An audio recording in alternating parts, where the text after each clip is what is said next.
నమస్కారం ఘంటారావానికి స్వాగతం. ముందుగా ప్రధానాంశాలు. ఉగ్రవాదానికి వ్యతిరేకంగా దేశమంతా ఏకమైందన్న ప్రధాని. నక్సలిజం నిర్మూలనలో గర్వించే విజయం సాధించామని వెల్లడి.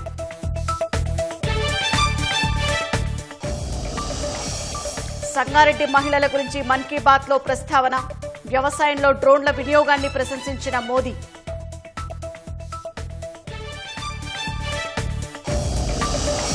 విజయనగరం పేలుల కుట్ర కేసులో కొనసాగుతున్న విచారణ. సిరాజ్ సమీర్ను ప్రశ్నిస్తున్న ఎన్ఐఏ అధికారులు.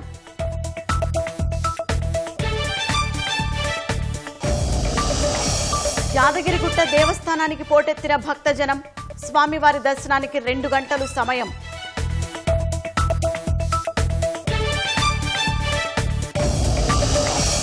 కాళేశ్వరం పుష్కరాలకు భారీగా తరలి వస్తున్న భక్తజనం. కుటుంబ సమేతంగా గవర్నర్ జిషుదేవ్ వర్మ పుణ్యస్నానం.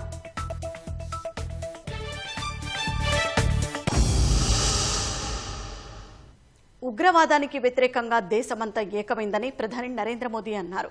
ఆపరేషన్ సింధూర్లో సైన్యం చూపించిన ధైర్య సాహసాలకు ప్రతి భారతీయుడు గర్వపడుతున్నట్టు చెప్పారు. 122వ మన్ కీ బాత్ రేడియో కార్యక్రమంలో భాగంగా దేశ ప్రజలను ఉద్దేశించి ప్రధాని మాట్లాడారు. నక్సలిజానికి వ్యతిరేకంగా పోరాటం కొనసాగుతోందని ప్రధాని మన్ కీ బాత్లో తెలిపారు. మావోయిస్టుల హింసాత్మక చర్యలు క్రమంగా తగ్గుతున్నాయని, దంతెవాడ ఆపరేషన్లో జవాన్లు ఎంతో సాహసం చూపారని మోదీ కొనియాడారు.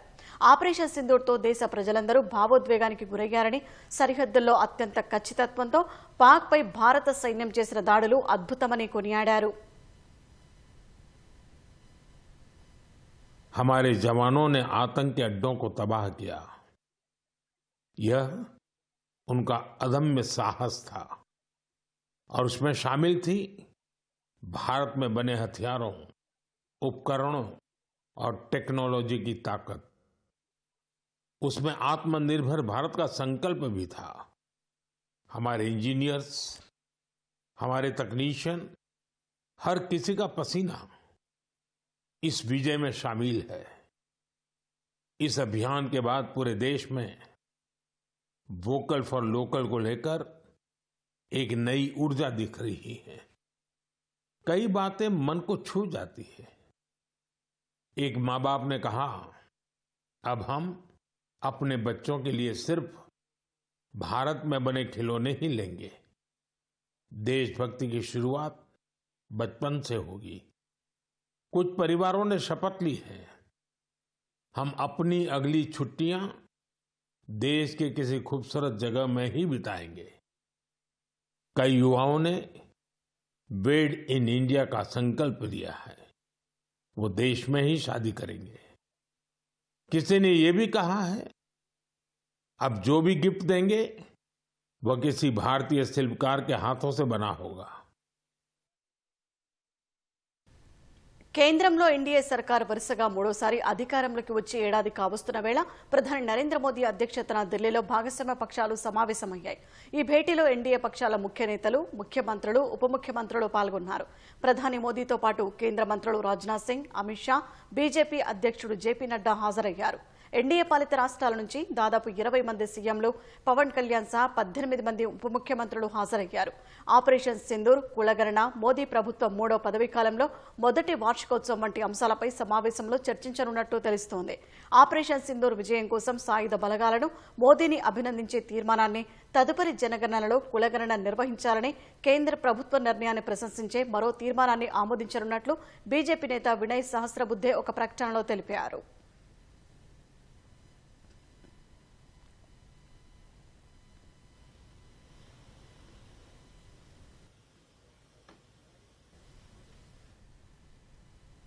దేశ రాజధాని ఢిల్లీని భారీ వర్షాలు ముంచెత్తాయి. రాత్రి కురిసిన వర్షానికి పలుచోట్ల లోతట్టు ప్రాంతాలు జలమయమయ్యాయి. ప్రధాన కూడళ్లు జల దిగ్బంధంలో చిక్కుకుపోయాయి. అనేక ప్రాంతాల్లో రహదారులు నీట మునగడంతో ట్రాఫిక్కు అంతరాయం ఏర్పడింది.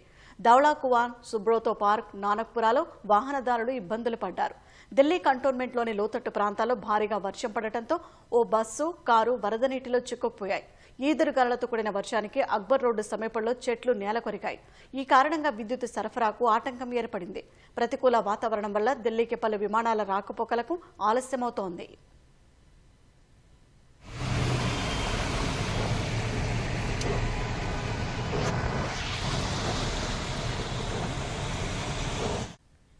దేశ రాజధానిలో రాత్రి ఈదురుగాలతో కూడిన కుండపోత వర్షం కురిసింది. చాలా చోట్ల రోడ్లు, అండర్ పాస్లు నీటితో నిండిపోవడంతో కిలోమీటర్ల మేర ట్రాఫిక్ నిలిచిపోయింది. వాతావరణం అనుకూలంగా లేని కారణంగా ఢిల్లీ ఎయిర్పోర్టులో విమానాల రాకపోకలకు అంతరాయం ఏర్పడింది. దాదాపు 200 విమానాలు ఆలస్యంగా నడుస్తుండగా మరో 49 విమానాలను దారి మళ్లించినట్లు అధికారులు వెల్లడించారు. దీంతో ఎయిర్పోర్టు ప్రయాణికులకు అడ్వైజరీ జారీ చేసింది. విమానాల సమయాలను సంబంధిత వెబ్సైట్లలో చెక్ చేసుకోవాలని సూచించింది.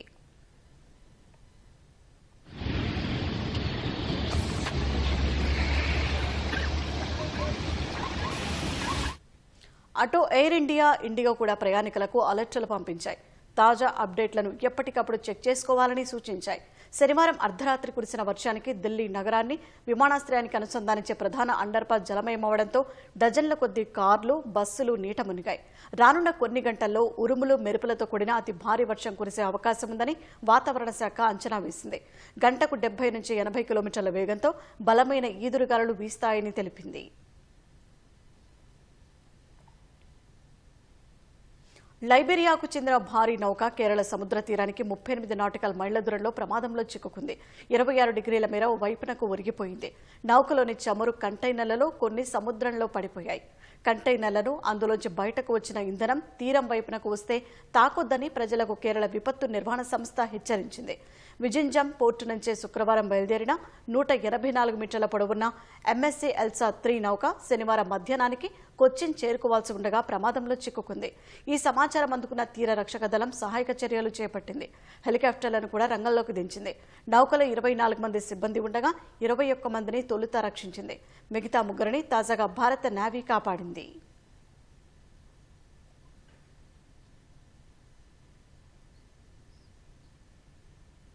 ఢిల్లీలో బీజేపీ ఎంపీ లక్ష్మణ్ మీడియాతో మాట్లాడుతున్నారు. ప్రత్యక్ష ప్రసారం ద్వారా చూద్దాం. 2 రాష్ట్రాల్లో రాజకీయమైనటువంటి పరిణామాలు గమనిస్తూ ఉంటే ఇవాళ అన్నల మీదికి చెల్లెలను ఉసుగొల్పే దాంట్లో కాంగ్రెస్ పార్టీ ప్రధానమైన పాత్ర పోషిస్తున్నట్టుగా ఇది తేటతెల్లమవుతున్నది. ఇవాళ మనం చూసాం, ఆంధ్రప్రదేశ్లో అధికారం కోల్పోగానే జగన్మోహన్ రెడ్డి గారి మీదకి షర్మిలను ఉసిగొల్పి ఇప్పుడు పిసిసి అధ్యక్ష పదవి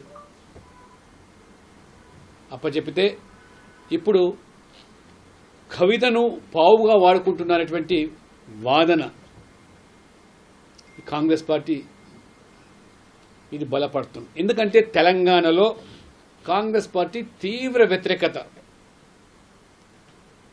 ప్రజల్లో వారు ఇచ్చిన హామీలు 420 హామీలు, గ్యారెంటీలు అమలుకు నోచుకోకుండా అమలు చేయలేని నిస్సహాయతలో ముఖ్యమంత్రి రేవంత్ రెడ్డి గారే స్వయంగా ఇవాళ తెలంగాణ పేరు చెప్తే అప్పు పుడతలేదని, ముఖ్యమంత్రి గాని ఢిల్లీకి వెళ్తే అనేది దొంగలా చూస్తున్నారని, చెప్పులు ఎత్తుకుపోయేవాడుగా మరి కొన్ని సంస్థలు భావిస్తున్నాయని, మొత్తం తెలంగాణ రాష్ట్రం అప్పుల్లో ఊబిలోకి నెట్టిపోవడం, ఆనాడు టీఆర్ఎస్ అప్పులు చేస్తే చేసిన అప్పుల మీద వడ్డీనే కట్టలేకుండా ఇవాళ ఏదైతే బీద అరుపులు రేవంత్ రెడ్డి గారు అరుస్తూ ఉన్నారో ఈ ప్రజల్లో ఉన్నటువంటి వ్యతిరేకతను ఇవాళ నిస్సహాయత ఉన్న కాంగ్రెస్ పార్టీ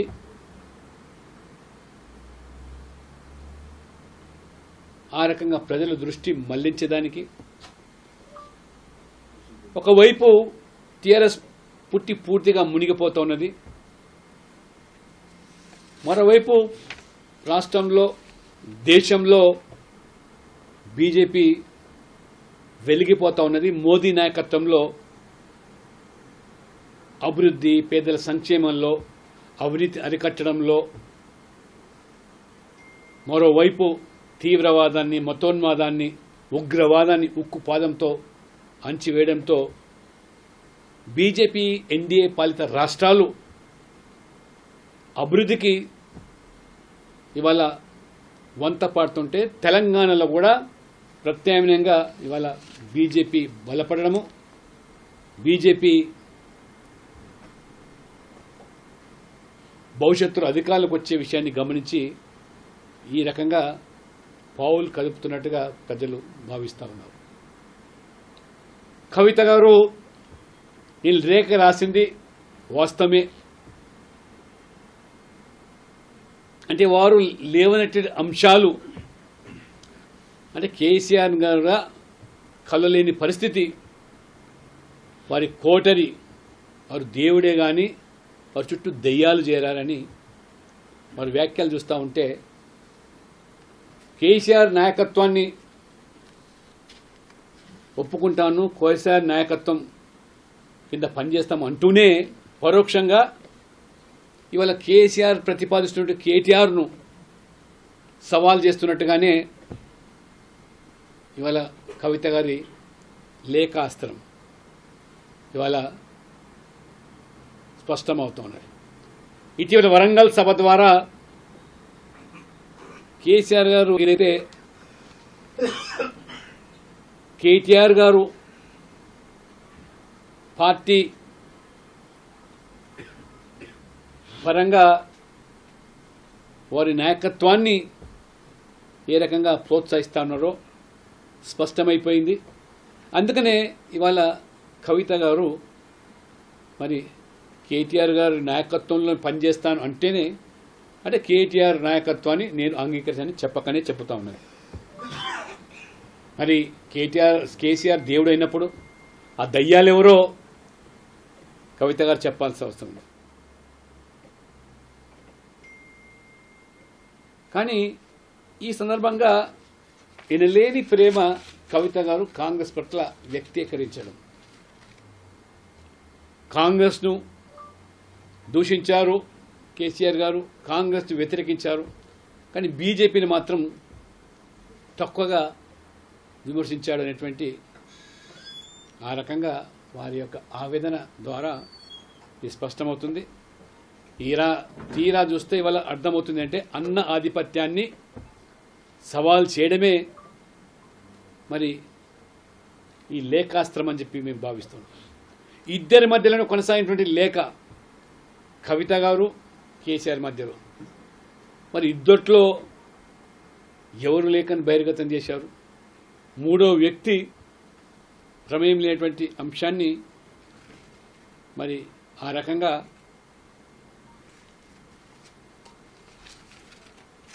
కవిత గారు ఈరోజు సామాజిక తెలంగాణ గురించి మాట్లాడుతుంటే దెయ్యాలు వేదాలు వలెచ్చిట్టుగా ఉన్నాయి.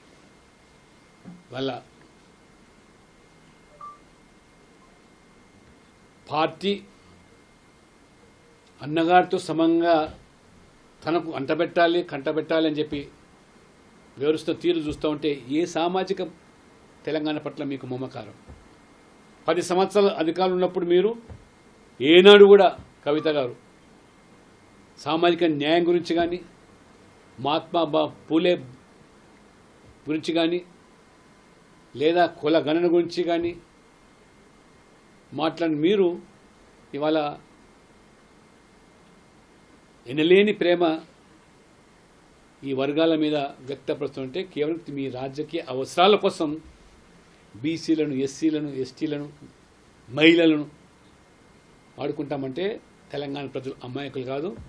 వాటికి ఖచ్చితంగా భూపాలపల్లి జిల్లా కాళేశ్వరం త్రివేణి సంగమం వద్ద గవర్నర్ జిష్ణుదేవ్ వర్మ దంపతులు పుష్కర స్నానం ఆచరించారు. హైదరాబాద్ నుంచి హెలికాప్టర్ ద్వారా కాళేశ్వరం చేరుకున్న గవర్నర్ జిష్ణుదేవ్ వర్మ పుణ్యస్నానాల అనంతరం ముక్తేశ్వర స్వామిని దర్శించుకున్నారు. అంతకుముందు రాష్ట్ర ప్రథమ పౌరుడికి మంత్రి శ్రీధర్ బాబు అధికారులు ఘన స్వాగతం పలికారు. సరస్వతి పుష్కరాల కోసం రాష్ట్ర ప్రభుత్వం చేసిన ఏర్పాట్లు బాగున్నాయని గవర్నర్ కితాబిచ్చారు.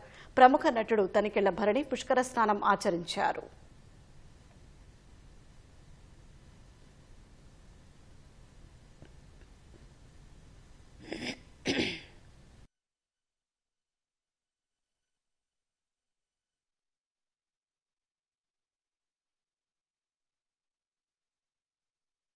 దేశమంతా ఒకటేనే భావంతో పనిచేస్తుంది.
భూపాలపల్లి జిల్లా కాళేశ్వరం త్రివేణి సంగమం వద్ద గవర్నర్ జిష్ణుదేవ్ వర్మ దంపతులు పుష్కర స్నానం ఆచరించారు.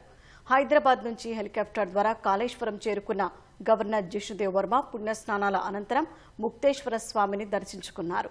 అంతకుముందు రాష్ట్ర ప్రథమ పౌరుడికి మంత్రి శ్రీధర్ బాబు అధికారులు ఘన స్వాగతం పలికారు. సరస్వతి పుష్కరాల కోసం రాష్ట్ర ప్రభుత్వం చేసిన ఏర్పాట్లు బాగున్నాయని గవర్నర్ కితాబిచ్చారు. ప్రముఖ నటుడు తనికెళ్ల భరణి పుష్కర స్నానం ఆచరించారు.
గ్రూప్ 1, గ్రూప్ 2 ద్వారా 56,000 మంది నిరుద్యోగులకు ఉద్యోగం కల్పించామని, మరో 30,000 ఉద్యోగాలకు ప్రణాళిక సిద్ధం చేస్తున్నామని ఉప ముఖ్యమంత్రి భట్టి విక్రమార్క అన్నారు.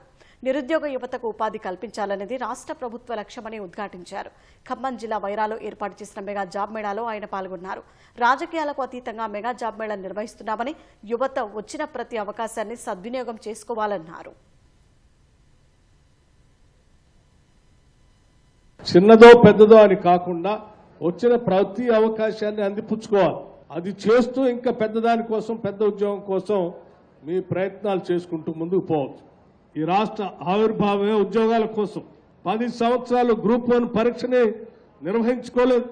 ఎట్టి పరిస్థితుల్లో ఇందిరమ్మ రాజ్యం వచ్చిన తర్వాత ఈ రాష్ట్రంలో ఉన్నటువంటి ప్రతి నిరుద్యోగ యువకుడికి ఉద్యోగ అవకాశాలు కాకపోతే కనీసం స్వయం ఉపాధి అవకాశాల ద్వారా ఉద్యోగ అవకాశాలు ఇప్పించాలి. చదువుకున్న ప్రతి వ్యక్తి కూడా తన మేధస్సు ఈ సమాజానికి తన ఉద్యోగం ద్వారా అందించాలి. అందించగలిగితే అప్పుడు న్యాయం చేసినటువంటి వాళ్ళు అవుతారనేటువంటి ఆలోచనతోనే రాష్ట్ర ప్రభుత్వం రాగానే పబ్లిక్ సర్వీస్ కమిషన్ ప్రక్షాళన చేయటమే కాకుండా గ్రూప్ 1 పరీక్షలు నిర్వహించాం, గ్రూప్ 2 నిర్వహించాం. దాదాపు 56,000 మంది నిరుద్యోగ యువతీ యువకులకి ఉద్యోగ అవకాశాలు నియామక పత్రాల్ని వారి చేతికి అందించాం. ఇంకొక 30,000 ఉద్యోగాలకు సంబంధించిన పరీక్షలు అన్నీ కూడా ప్రాసెస్ లో ఉన్నాయి. విధుల్లో నిజాయితీగా పనిచేసి రవాణా శాఖకు మంచి పేరు తీసుకురావాలని ఏఎంబీఐలకు రవాణా శాఖ మంత్రి పొన్నం ప్రభాకర్ సూచించారు. సచివాలయంలోని తన ఛాంబర్లో పెండింగ్లో ఉన్న 6 ఏఎంబీఐకు మంత్రి పొన్నం ప్రభాకర్ నియామక పత్రాలు అందజేశారు. గతంలో 96 మంది ఏఎంబీఐకు నియామక పత్రాలు అందజేశారు. వివిధ కారణాలతో పెండింగ్లో ఉన్న 6 ఏఎంబీఐలకు నియామక పత్రాలు అందజేసి వృత్తి జీవితంలో ఎదగాలంటూ వారికి శుభాకాంక్షలు అందించారు. విధులు సమర్థవంతంగా నిర్వహించేందుకు శిక్షణ తీసుకోవాలని సూచించారు. లేఅవుట్ ఏదైనా ప్రజావసరాలకు ఉద్దేశించిన స్థలాలను కాపాడటం ప్రభుత్వ బాధ్యతని హైడ్రా కమిషనర్ రంగనాథ్ తెలిపారు.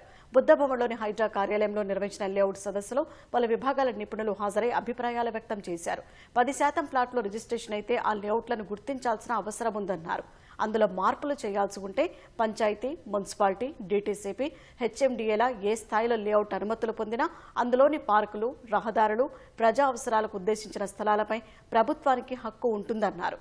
అనంతరం శేరిలింగంపల్లి మండలంలో రాయదుర్గం చెరువును కాపాడిన హైడ్రా కమిషనర్ రంగనాథ్ను ప్రశాంత్ హిల్స్ కాలనీ సంక్షేమ సంఘం సభ్యులు మర్యాదపూర్వకంగా సన్మానించి ధన్యవాదాలు తెలిపారు. రాష్ట్రంలోనూ హైదరాబాద్, వరంగల్లోనూ సివిల్స్ పరీక్షలు కొనసాగుతున్నాయి. హనుమకొండ జిల్లాలో 10 కేంద్రాల్లో యూపీఎస్సీ సివిల్స్ ప్రిలిమినరీ పరీక్షలు ప్రశాంతంగా ప్రారంభమయ్యాయి. యూపీఎస్సీ సివిల్స్ ప్రిలిమినరీ పరీక్షా కేంద్రాల వద్ద భద్రత పెంచారు. వరంగల్ పోలీస్ కమిషనరేట్ పరిధిలో ఆయా పరీక్షా కేంద్రాల వద్ద సాయంత్రం 5 గంటల వరకు సెక్షన్ 163 BNS యాక్ట్ అమలులో ఉంటుందని అధికారులు తెలిపారు. క్షుణ్ణంగా తనిఖీ చేశాకే అభ్యర్థులను లోపలికి అనుమతిస్తున్నారు. మహారాష్ట్రలోని చంద్రాపూర్ జిల్లాలోని నాగభీడ్ తాలూకాలో 2 హతమార్చిన తార 224 అనే పులిని అటవీశాఖ అధికారులు పట్టుకున్నారు. సీసీ కెమెరాలతో అధికారులు పులిపై ప్రత్యేక నిఘా ఉంచారు. తడోది, బాలాపూర్ అటవీ ప్రాంతంలో దీని కదలికలను గుర్తించిన అధికారులు షూటర్ సాయంతో మత్తు ఇంజెక్షన్ను ప్రయోగించారు. స్పృహ కోల్పోయిన అనంతరం పులిని చంద్రాపూర్ ప్రత్యేక కేంద్రానికి తరలించారు. తారాను 8 సంవత్సరాల ఆడపులిగా గుర్తించారు.